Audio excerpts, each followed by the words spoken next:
Today we have Marta Eliza Miller lead at WECAN with her mother Corrina. Marta, you set up the Marta Eliza Miller Foundation in 2020 when you were only 13 because you were diagnosed with scoliosis earlier on. The foundation supports organizations all throughout the US and this year launched a $250,000 grant for Scoliosis Awareness Month. You're a dancer and figure skater. Talk to us what it means to live with scoliosis. I mean, for me, I'm really grateful that scoliosis doesn't affect me. Like I don't have pain. I can pretty much do whatever I want. And also for me, doing core strength really helps with, scoliosis. And I'm just glad that I'm able to live life to the fullest and, with my diagnosis, be able to help others like me. Marta, so talk to us a little bit about the pivotal points that got you to where you are today, where you've launched this foundation, where you're making a real impact, and yeah, those moments that you feel have sort of changed your trajectory. So, I was diagnosed when I was 10 years old, with scoliosis. It was because I, was doing figure skating and my mom started to notice, when I skated, I would lean a lot to, my left side. And, we tried posture braces and they would always not work. They would shift around. And so she, started doing research and she realized that I probably have scoliosis. So, we went to a place where I got x-rayed and it's how I got my flexible brace and my degree then was at 19 degrees. And then a year later when I was 11, I was doing a double lutz on the ice and I injured my hip flexor. So we went to Children's Hospital Los Angeles and they noticed I had scoliosis and they were like, "Hey, can we monitor it for you?" So that's when my relationship with Children's Hospital Los Angeles started. And because I like the hospital so much, I wanted to become a junior ambassador and I wanted to give back. And so for two of my birthdays, my 12th and 13th birthday, I decided to do a toy drive fundraiser instead of getting gifts for my birthday to give back to the hospital.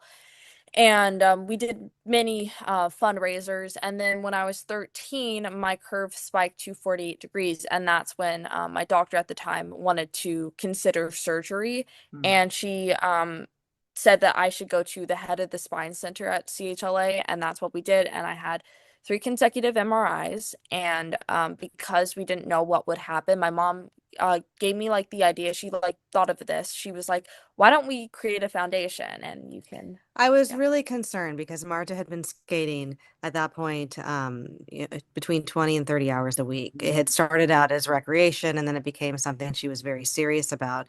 We were doing skating because she was homeschooled and it was a great physical activity. But all of a sudden, as we were going through the process of these MRIs and waiting for it, I could see the fear in her eyes of like, what does this mean, Mom? And I started thinking to myself, oh my goodness, if she's not going to be able to skate, like how is that going to impact her emotionally?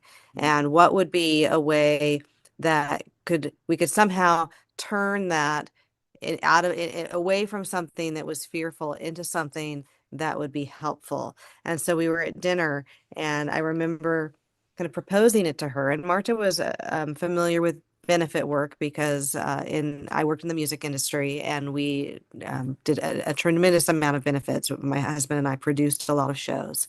And so I knew Marta was familiar with the concept of fundraising and giving back. And it just really, uh, she just aligned with it really quickly and was like, that's a great idea. And I prefaced it with, look, if you're not going to be able to skate, that's not going to be an end all. Like we can make something really great about this. And she'd already been giving back to the Children's Hospital of Los Angeles. And so she just was really excited about it. And I think that is what was really helpful when we actually heard back from the doctors that they weren't going to do surgery because Marta was so athletic. If she hadn't been athletic and if she had, if she had been more academic and not doing physical activity, regardless of the fact that she wasn't having pain, they would have done surgery because of the curvature. But the fact that there was no pain and she was enjoying being physical, the doctor said, I think we should just monitor and keep doing all of the different alternative methods that you guys are doing, from yoga to acupuncture to stretching. And Yeah. so we did. And now my spine degree is at 30 degrees, and it's stayed like that for over 4 years now. So I don't even have to worry about anything. That's amazing. So you reversed some of it, which is incredible. Yes. Yeah. Yes. So what is it like being an athlete and living with this condition? I mean, I understand you're doing really well. So for me, like as an athlete, like there are some limitations for me with scoliosis, and like honestly, I didn't really like notice the limitations until like I switched over to ice dance. And then there was, so for US figure skating, we have like these moves that you test up to each level to Mhm. like, there's like 10 different levels, and like senior is like the level where you can start skating internationally and, you know, Olympics and all of that. Um and so it was my, I think, pre-bronze or bronze ice dance moves when I started to notice that like I could not particularly do one move because it would actually cause me physical pain in my left side of my back, which is where I have the curve. And my coach at the time did not like that and thought I was just like complaining to complain because, a lot of figure skaters like are, I wouldn't say forced to do like the sport, but like a lot of their parents like get them into it, and there's not a lot of passion. For me, like I was the one who wanted to do the sport and like had the passion to do it. My mom knew nothing when going to the sport. But yeah, so I noticed there were like some limitations when it did come to like ice dance or like, other stuff, but I was able to figure out how to, push through it and, still be able to test and, do what I love to do. I think one thing that's interesting about scoliosis and Marta's journey and my journey with her is that it's not always the physical. There is an emotional and also neurological component. And in some ways it's an invisible Disability. disability, because unless somebody's staring at your spine, Mhm. it's hard to explain that there's a curve there. With Marta, one thing that we found is that her metabolism was incredibly fast. So that was the first thing that was not an issue, but something that during her ice skating, she'd get on the ice, she'd have a tremendous amount of energy, and then she would just crash. And this happened, around age 12. And 11, 12. yeah, and it took us a while to understand that it was actually the scoliosis that was causing this. And so then we had to remedy it and come up with ways that she could have electrolytes on the ice, which is, a different thing, because, typically you don't have electrolytes while you're on the ice. Or, I mean, you have, water on the side, but she would like literally need to have energy gel. And we saw a sports doctor who was also a psychotherapist, who like immediately acknowledged like this is a neurological issue because of scoliosis that's creating this energetic response in her body. So that was one Yeah. thing. And then just the pressure too of kind of maintaining that you can do what you want to do even though you have scoliosis, which is a disability. Yeah. But I think Marta really tried to prove that it wasn't going to affect her in any way, in terms of whether on or off the ice, and including in dance. And Yeah. that's something that I'm really proud of you for. Thank Yeah, you. amazing. And Marta, you have been able to raise over $1 million. Talk to us about that. What does it make you feel like? How did you do it? So like me and my mom have like talked about this like a lot recently. We never thought that like we would be at this point. Like we just like, started this because of like a difficult time. Like we never thought it would get this far. And so it's been like a huge whirlwind, and it's been like really amazing and really cool. And I just, I love giving back, and I just hope that we can continue to grow with the foundation and for it to get even bigger. Hey, we've done lots of Yeah. fundraising, and Marta has done a lot of speaking events. Starting at age 11, she was doing public speaking on behalf of Children's Hospital and then on behalf of the foundation, and sharing her story, and letter writing campaigns, and then doing ice skating exhibitions. We've done a few of those, and we've been fortunate enough to have the community, the U.S. figure skating community. Some Olympic skaters have joined in, international Olympic skaters as well. And then we've done some virtual 5Ks. So it's just been a combination of a lot of different fundraising and really, truly sharing her story. And I think just being really authentic about it. And it's just the two of us. So we didn't create a foundation and then hire a bunch of staff and make it a big, organization. It's really just been the two of us sharing our journey and trying to hope that along the way we can inspire others and also find other people in the community. And that's been the most fun, is finding people who have scoliosis, who never felt that they could talk to somebody about it, or, never knew different things about it or wanted to share their story. So it's just kind of been a community building. So what does that community mean for you, Marta? How does it support you? It means a lot to me. It's really nice to know other people that like have the same thing as me. Like when I was in college, my roommate had scoliosis, and so we were able to bond over that. And then I went to the Eras tour in it was St. Louis, right? Or where? Indianapolis, thank you. Where I met this girl who I'm still friends with to this day, who also had scoliosis, and I gave her one of my extra tickets because we were front row to see that show, and that was a very meaningful connection.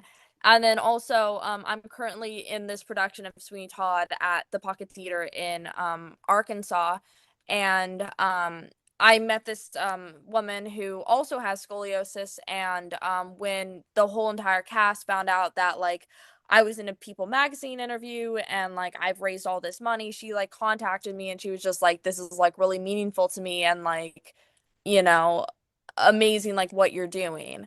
And so like I've met a lot of people who have scoliosis who have either had a similar journey or a completely different one, and the foundation has really helped them. It's been really nice to make these connections, and I think also what's interesting is, you know, there's no one case of scoliosis that is like another. And that's part of the challenge with scoliosis. Some people, it's really important that they have surgery. Some people don't have to have surgery. There are several types of surgery. There are different types of bracing. Marta wore a flexible brace. There are braces that, are molded on your body and, that aren't flexible. And the bottom line is we aren't here to identify which way is the right way, because there is no right way. I mean, that's the whole process of learning to live your own life. You have to find the way that works for you. And I think that's also been something about the way, that's why we called it scoliosis awareness and research. It's about making people aware of scoliosis, helping fund some research, and also just talking about it so that people have a better understanding and can get help if they need help, or if they're, if they haven't found a community. Yeah. So talk to us a little bit about what the last 6 years are like in your journey. So you started the foundation, you were still at school, then you went to college. Talk to us a little bit about where you're at now. So I was so 6 years ago, COVID. I we actually during that time and also when we made the foundation, because everything was on lockdown, me and my mom actually skated at my ice rink privately for a time, so that way I could continue to train, and that was like really important. Then in 2021 I switched rinks, and then we started skating in like Irvine, Anaheim, Paramount, like all of those places in Orange County. And that's where like I met like a lot of different like Olympic figure skaters, and I started doing partnered ice dance then. And I was homeschooled, and I was doing a dual enrollment program. So I finished my junior and senior year in like 1 year, and I had majority of my college credits already completed. So and then in 2023, I auditioned for the AMDA High School Conservatory, and that was a musical theater summer camp at the college that I wanted to go to, and I was immediately accepted into their musical theater BFA program. And then in spring 2024, I started there, and I got my BFA pretty quickly. I was a lot more accelerated than most people there because I already had my college credits completed. And so I just graduated with a BFA in musical theater on February 14th, 2026. And then I knew about the show at the Pocket Theater because during my winter break, during my senior year of college, I went to Arkansas, and I saw a notice for an audition at this little cafe. And I was like, oh, I want to do Sweeney Todd because that's like one of my dream shows.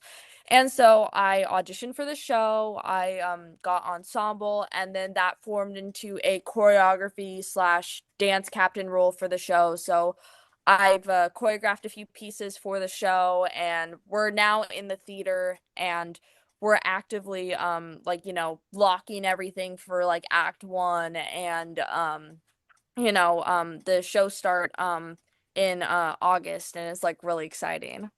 Very exciting, Martha. Congratulations. I can't believe how Thank you. fast you supercharged all of this and whizzed Yeah. through each of those stages. Yes. So, what does success look like for you? Oh, success like is like a lot of different things. I mean, I feel like success happens like if I do like a good self tape for like an audition I'm doing, or like, a success is like, raising money for scoliosis awareness, and, being able to tell my story, and, connect with like more people. Success is like, getting my BFA in musical theater. Like that was a really hard accomplishment that I'm really proud of. And, there's so much like success that's all around my life, and I see success in my day-to-day life all the time. So, what do you feel is your main motivator? For scoliosis awareness, I feel my main motivator is helping out other people like me to know that like it's okay. A diagnosis Mm, isn't an end all. It's something that you can, grow with. You can have a positive outlook on it. And I think, letting people know that it's okay is like really important to me. And yeah. Marta, and what would you say to young people who are facing something that seems sort of big at the time, something maybe even unsurmountable, like this challenge that they feel is going to really hold them back? I feel like having a positive outlook is probably like the best thing to have, because like when I was 13 and like had the like scary like, looming thing that like, oh, I might need surgery, like I think having a positive outlook, like having my mom, suggest like making a foundation, I Mhm. think positivity really helps with like any sort of diagnosis, any sort of like big thing that's happening, because having a positive outlook will make what's bad happening become better, if that makes sense. Like yeah, Also learning to express yourself. I mean, yeah. some of the things besides scoliosis, Marta has had, and despite all of her success, Marta has had some situations in her life that have been really challenging, especially within the sport of ice skating. Mm, There was a safe sport case where she had to testify against two coaches, which was really emotionally challenging. Hmm. And I think one of the things that we both learned during that experience is learning how to express yourself. mm, And Marta is really good, I find, about, you know, expressing how she feels in the moment. We talk about things and knowing that it's okay to talk to somebody. Because I think a lot of people hold it in. mm, And I think genuinely when we talk about success, one of the reasons why Marta is moving at such a trajectory is because she's learning how to be comfortable when something isn't comfortable and expressing that. And I think that's something that all of us can learn from. Yeah, Definitely. totally. All of us, much older people can learn from that. Yes, 100%. What do you feel that you learn from being an athlete and being so physically strong? How does that sort of inform your journey?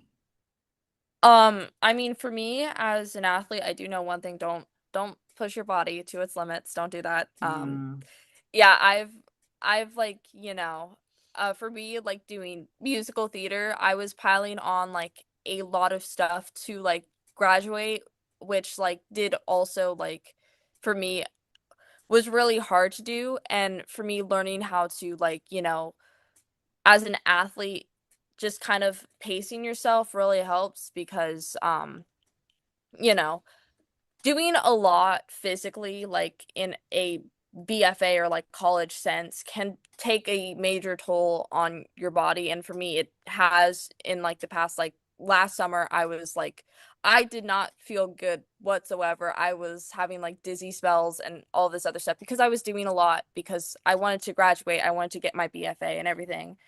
And so for me as an athlete, I've learned that, my mental and physical health come first before, diving into something that's like extremely physical and extremely hard.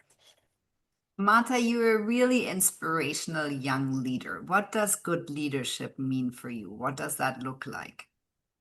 I think like leadership is like caring about your fellow peers, caring about their opinion. Um, you know, I think having respect from your peers is really important when it comes to leadership. I don't think it's an healthy environment if you have a peer that does not agree with you or has like pushback to your ideas. That's just not how like leadership works. It's like if you are leading people in a cause, you should always have people that are by your side no matter what. And that's how it should be, no matter what it is. Yeah, couldn't agree more. Are there any ongoing challenges that you feel you have to reframe again and again? Um, Schedules. Schedules. Yeah. Every day, I Yeah. think we do look at like we're really good at because right now she's in the theater and she's working long nights. She's still trying to do self-tape auditions, interviews, and then just also, maintaining like a healthy lifestyle, getting physical, physical exercise, and so just learning how to prioritize and schedule and I think it's going to be interesting because after this show in Arkansas, Marta will be relocating to New York, and so that'll be another shift, different pace of an environment, and just staying focused and not getting overwhelmed. Yeah, exactly. That was a bit my next question, Marta. What lifestyle do you lead so you can be strong to be a dancer, a ice skater, an athlete? I mean, I kind of touched on this a bit in a previous question, but like I really prioritize physical and mental health. Um, like that's like really important to me. And What does that also look like like in more detail?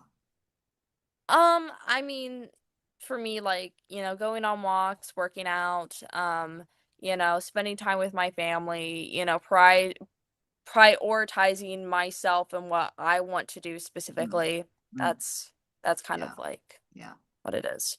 So what are your plans and goals? You mentioned after this show you'll move to New York. What are your big plans and big goals?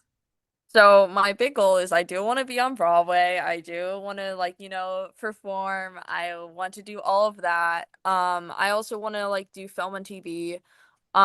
Me and my mom have like this idea of this script that we've been working on for a while, which we're hopeful that we'll start, doing a bit more of. I feel the world's my oyster. I can really do whatever I want to, and whether that's like doing an ice skating show or like being on Broadway or doing film and TV, like I want to do it all. Yeah, incredible. What takeaways would you like our listeners to have from your story if you had to sum it up in just a few sentences? A few sentences. Oh my God, this is putting me on the spot. Uh, um, okay. I would say like want to do our motto really quickly. Yeah. We do have a motto Motto. for the foundation. And so Yeah. this will be a Yeah. starting point Yeah. for you, and then you can Yes. shoot off of this. But the motto is be Be strong. strong. No, actually, sorry. Wait. Stand Stand tall, tall, be be strong, strong, dream big.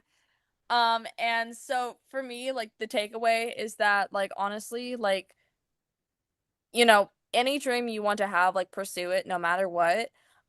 If you have a limitation, that's not an end all. Just keep doing what you're doing, have a positive outlook, and like you will get through what you're going through.